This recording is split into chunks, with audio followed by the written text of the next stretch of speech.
Welcome again everybody, thank you for all the comments and likes on the last video. This is a straightforward custom job on a new 2017 Land Rover Defender.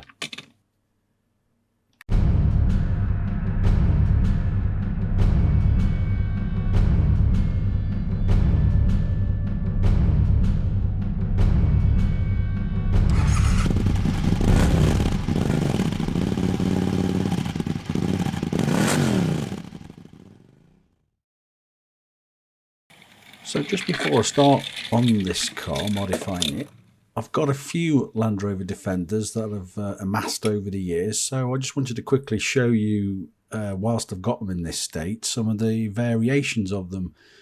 We start in right the way back with a Corgi Junior Whiz Wheels ones.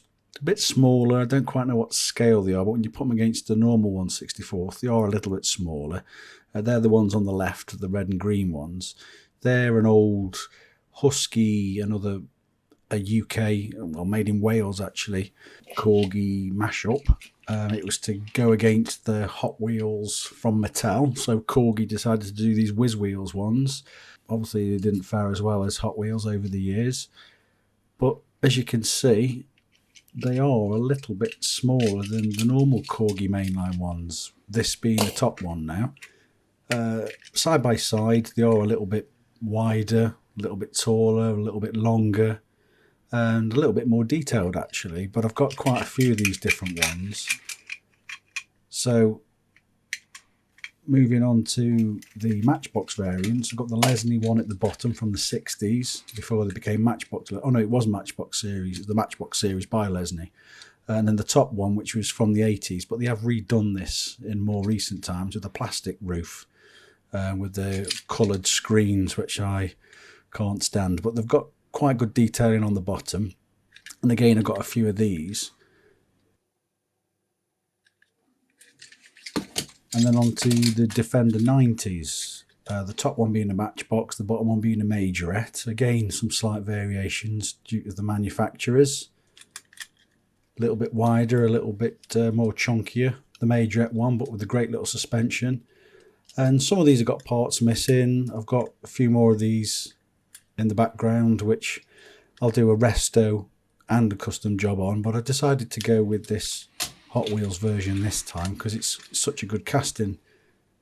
Some nice little details on there with the snorkel and the winch on the front. Some good little wheels, although I will swap them, but all in all, it's a great little car, so I decided to do it with this one. It doesn't matter too much if I butcher it more than the old one, so I decided to go with this one on this occasion.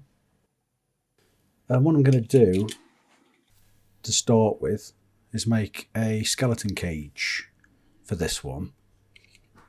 And out of paper clips, I'm simply going to drill parts of the body and bend it around. It's a little bit more difficult around the snorkel on this one, but I'm going to drill certain parts.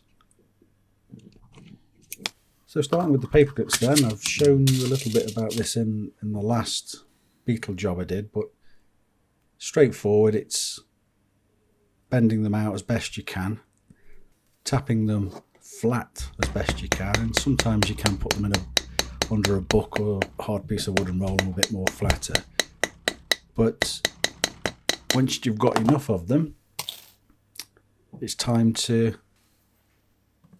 drill the holes, and I'm going to use a hole punch just to make a little indent on the body so the drill bit's not skipping all over the place when I start to drill the pilot hole.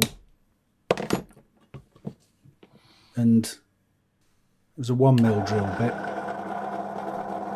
straight through with not too much drama.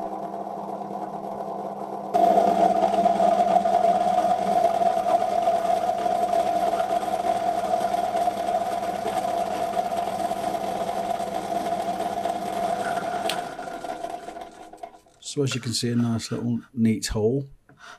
And again, with my little hand drill, I'm just going to do the same and put some holes in this rear tray of the Land Rover. And I am going to paint this body coloured as well towards the end.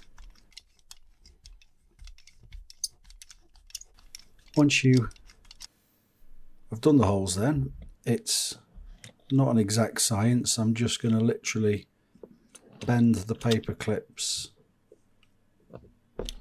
whilst it's in situ on the car and just work my way around it slowly but surely. And you don't always get it right first time, and there is a lot of taking it away from the car and then coming up with finally something like this. So as not to bore you too much, I've decided to speed it up a little bit. And you probably take this off several times as you're offering it up and down to the car. But once you're done, you're finished pretty much with a nice little profile going round. And once you've done one, you can simply mirror image it and do another version for the other side. Again, they're not exactly going to be perfectly exact, but you get the overall start of this project. And what I'll do with the rest of the little pieces is just mark out some little 2 centimetre long sections and then offer them up at various points around the car where I think we should solder them on.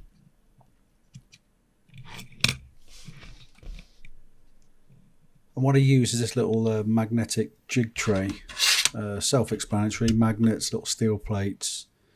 There isn't any little job I've put to this that it hasn't done. It's pretty strong, pretty good. So I'm going for the soldering technique again, putting this together. And I'm doing this in real time because some of the comments I had on my last video with soldering is why I'm not using brass or copper, and the simple fact is this is cheap and cheerful. I think the brass and the copper will be a little bit too soft. Anyway, these are little steel paper clips, and yeah, it goes together in next to no time. And I'm sure the magnets and the crocodile clip on the helping hand there act as a bit of a heat sink, because you can touch it and move it literally within seconds of it soldering together. Hands are a little bit shaky on this part, but again, once you've started the ball rolling with it, it's a matter of taking it off and offering it up again to the car. And I've done it this way round first without stripping it down and painting it this time, purely because if I scratch it, make a mess of the car, it's no big deal. I'll paint it towards the end. So taking it off again and just offering it up and doing little other sections to it. And once I'm done, a set of jeweler's files or modelling files, whichever terminology floats your boat, just making it a little bit neater just to get away some of the blobs. Although it didn't come out too bad, it's always nice just to neaten it up a little bit. And for those that have asked when I've been building this on Instagram how strong it is, I think this is quite self-explanatory. It takes a fair bashing, plenty strong enough.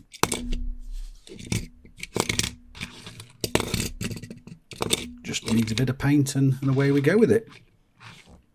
So I'll go back to the normal process now and remove the chassis.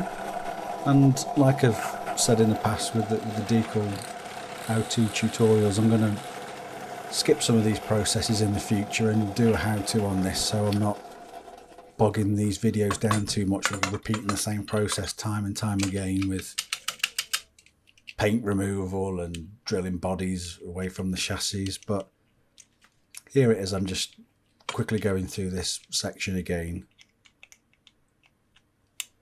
Fairly easy to do with the right size drill bits.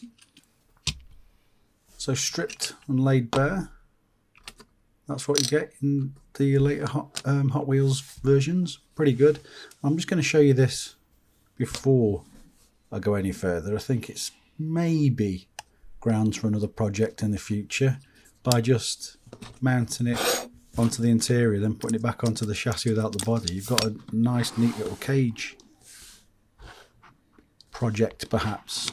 With the chassis being plastic, it is a little bit not as good as the metal ones. It feels quite a cheap little toy, to be honest, but we could probably cut some of the body's sections off and put it in together and make it look pretty good.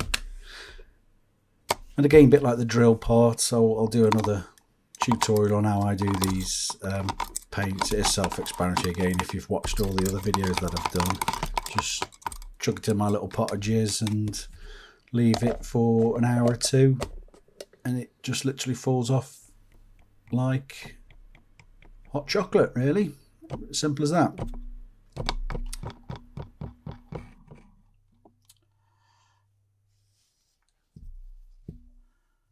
It's still satisfying though, just to strip it back a little bit. Always a good part of any custom or resto job. So once you've given it a good rinsing down and a clean, you've got the basic casting underneath, and as you would expect from something new, it's nice and detailed. Hardly any flash on it here and there. It's by and large a very good car from Hot Wheels. As I said, I'm going to remove these wheels and the axles and put some new ones on, which I'll show you later on. But plastic chassis I'm not a big fan of, even though it is nicely detailed and it'll paint up quite nicely with the winch on the front and the diff underneath. It is fairly good. What I'm going to do on this one is make a little skid plate out of an aluminium tin can. I've made one here for a previous project just to offer it up and show you exactly what I'm going to be doing. But again, if you use a little bit of common sense and some care, I've yet to cut myself on one of these. I know I'm cheating fate by saying that now, but you just mind normally after you've cut it and just blunt the edges down. It is safer than it looks. And all I'm doing now is just scoring sort of the size that I want and cutting it down to the width that I need to make the skid plate.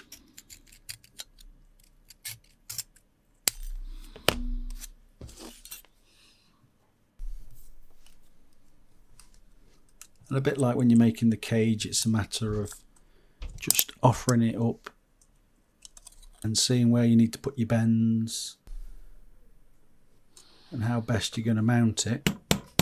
And what I've done again, I wanted a little feature of the holes in the front, so I've marked out only visually some little indents, and I'm using this hole punch again just to lightly tap and make some holes, and use my stone wheel off my grinder just to blunt the edges somewhat. But as I say, if you take a little bit of care, it's fairly safe. And just by using something flat and rigid, you can knock your bends up. Again, just keep offering it up. It takes a matter of minutes. It cuts really easy, bends really easy. And again, you can use other little tools like these set of tweezers to hold it in place and make some bends.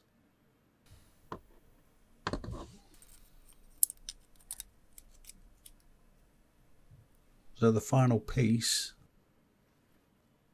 will sit just underneath the winch and cover up the plastic moulded, well, I assume it was a skid guard that was already there. There was some sort of little pattern.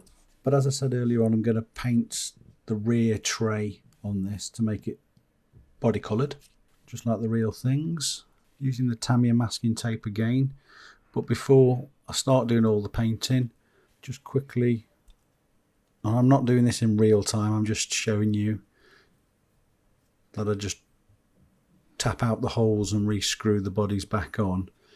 There is a little technique to twisting it in and backing it off. Other people have mentioned that when I've done it in my other videos. It's just for the camera, as it were. And I put longer screws in just to hold it in this little helping hands when I'm doing the paint job. And this time I'm going to use white primer, only because the finished paint scheme I'm going to use is a lighter colour, so it'll just help it along a little bit. And this is the colours I'm going to use. I'm going to use zero paints this time, and you normally get these from model shops. I don't think you can buy direct from these, and I got this from Spot Model this time. It's actually for Q8 paint colours for a Sierra Cosworth model, but they come with little ball bearings in. You can shake them up. They are airbrush ready, as I say. Thinned to perfection, and they go on an absolute dream. They're a little bit pricey compared to other paints, but they're worth it because they match the colours exactly to car models. So you know, if you're model building and making other cars, you get absolutely the spot on colour. And I think this is the right colour for the one I want to do. It's no prices for guessing, as you've seen by the thumbnails. It's a Camel Trophy version of the Defender, and I'm just going to work my way around the car now, putting little details on. Again, other people have mentioned in past videos, can we see a little bit more on the detailing? And I always use, mainly because I've got, well, not mainly, I always use brushes because I've got that many different paints and different brushes I've collected over many years. A few people have mentioned, why don't you use the paint pens? And yes, they have their uses. They're not my cup of tea, if I'm perfectly honest. I don't think they're a bit cumbersome, like using a sledgehammer to crack a nut. I'm not that fond, if I'm brutally honest. Here I've painted the wheel wells, and I'm just showing you the big difference it will make just by adding a little bit of detail. Obviously the painted wheel well in the back, I think it goes a little bit away. Well, it goes a long way actually. Just spending an hour or so with some tunes on in the background, chilled out, and just put some of these details around the cars. They're mainly acrylics, the Tamiya series, to do all the details.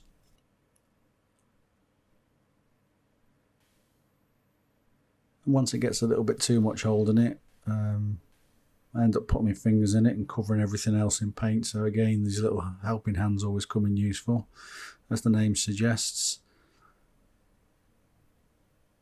And what I aim to do when I keep doing these videos, a bit like the cage, a bit like the skid plate, is keep adding new little things as I'm going along, something different every time.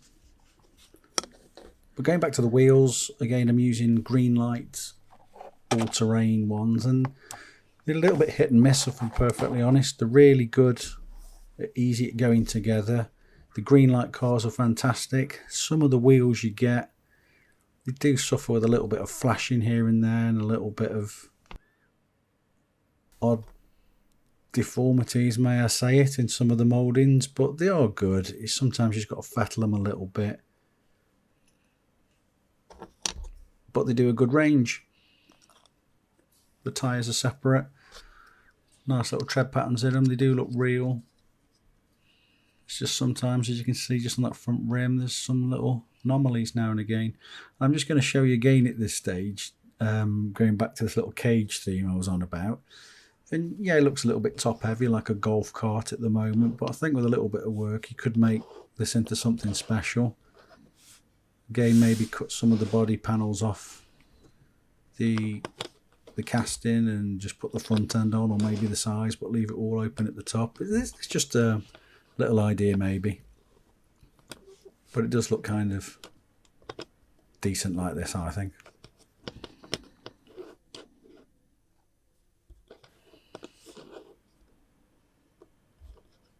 So I'm just going to add a couple more details. I'm going to make some little recovery boards, and all I'm using is my little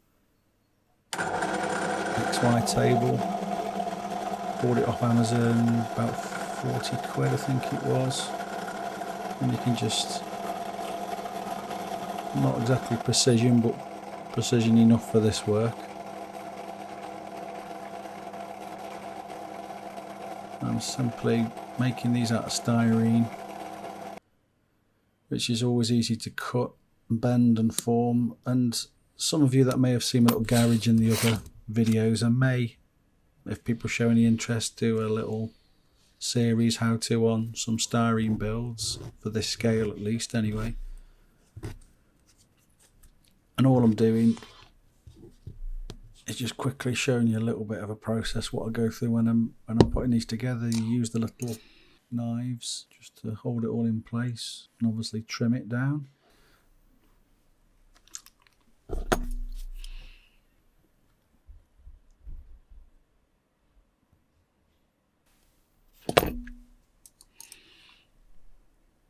And with a little bit of imagination and then half an hour spare or so, you can make, obviously after you've painted them, some little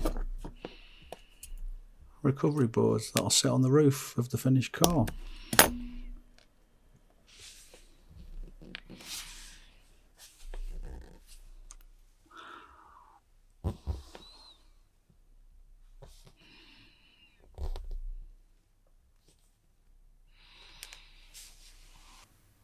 So credit where credit's due. I've made my own decals for a good 15 odd years or so, and I've always made models again for the best part of 30 years. And the guy made a suggestion on Instagram, and we follow each other, called Walton Style. Check him out, it's really, really good.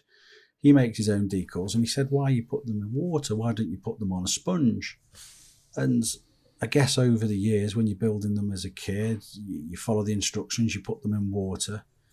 Of course, you make them myself, and I've just followed that same train of thought. And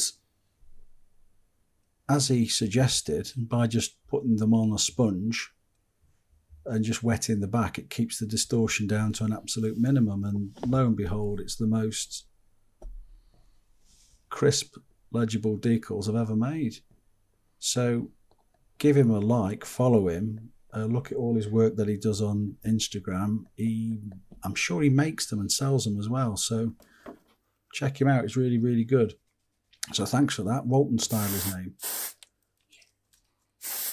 Just sealing them all in now with a few coats of lacquer, a few little tack coats to get started, then some heavier coats. Then it wouldn't be complete without its own little number plates. I'm using this little chop it board again, which I bought from Machine Mark. Machine Mark in the States. And laid bare now is the sum of all its parts.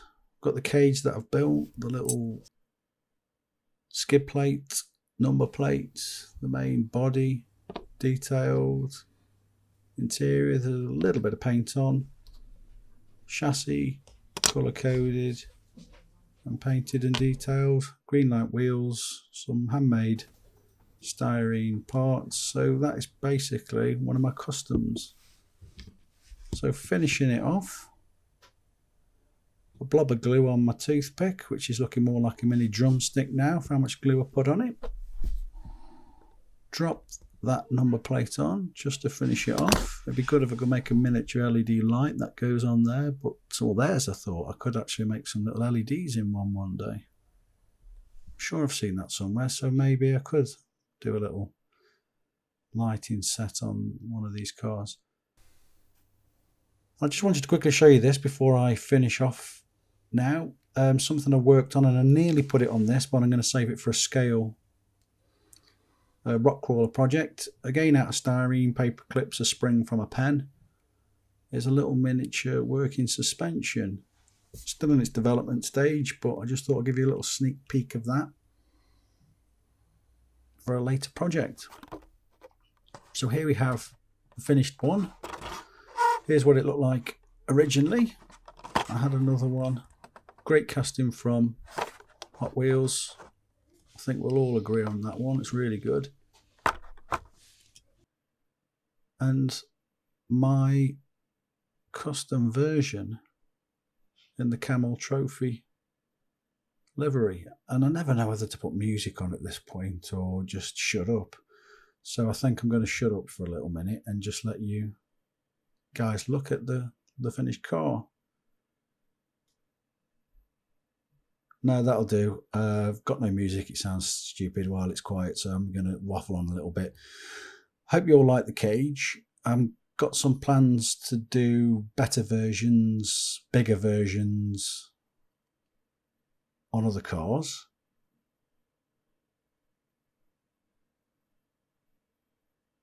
But for now, it's more of an extreme Camel Trophy version before I start putting roof racks and everything else on them on my other range that I've got.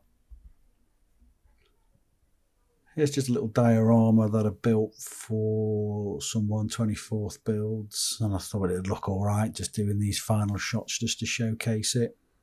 So some of the bushes do look a little bit out of scale. Looks a bit like broccoli actually. But generally, overall, I am pleased with them. I can always criticise and find work on my own models, but I hope you all like it. So thanks for taking the time again to watch this. I hope you've all enjoyed it. Hope you can keep commenting and liking and following me. Until next time.